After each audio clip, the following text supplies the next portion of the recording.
अस्सलाम वालेकुम। दीन इस्लाम में आप सभी को खुश आमदीद। निकाह की इस सीरीज़ में आज हम देखेंगे कि इस्लाम में वलीमे का क्या हुक्म है। वलीमे के मुतालिक हमें कुरान और हदीस में बहुत से अहकामात मिलते हैं जिनसे हमें ये मालूम होता है कि वलीमा निकाह के बाद करना ज़रूरी है।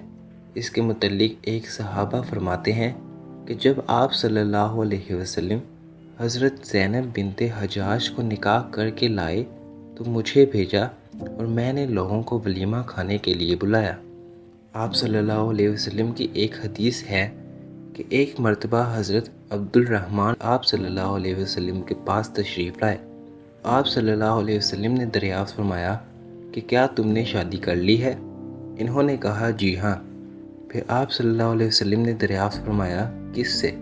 तो ये बोले एक अंसारी खातून है। फिर आप सल्लल्लाहु अलैहि वसल्लम ने दरियाफ़्त फरमाया और महर कितना अदा किया? इन्होंने अर्ज़ की एक गुठली बराबर सोना दिया। फिर आप सल्लल्लाहु अलैहि वसल्लम ने फरमाया अच्छा तो वलीमा कर, खवा एक बकरी ही का हो।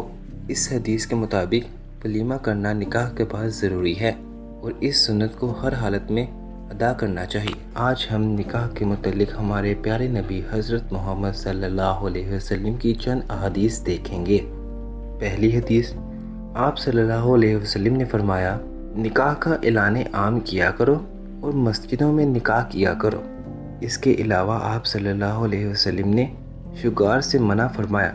शुगार ये है कि कोई शख्स अपनी लड़की या बहन का निकाह इस शर्त के साथ करे कि वो दूसरा शख्स अपनी बेटी या बहन इसको ब्याह दे और कुछ महर न ठहरे। निकाह के मुतालिक आप सल्लल्लाहु अलैहि वसल्लम ने कुछ और बातों की तलकीन भी की है। आप सल्लल्लाहु अलैहि वसल्लम ने इससे मना फरमाया कि कोई शख्स किसी औरत को दूसरे के पैगाम निकाह होते हुए अपना पैगाम ना भेजे और कोई औरत किसी दीनी बहन को इस नीयत से तलाक ना दिलवाए कि इसके हिस्से को अपने हिस्से में ले ले।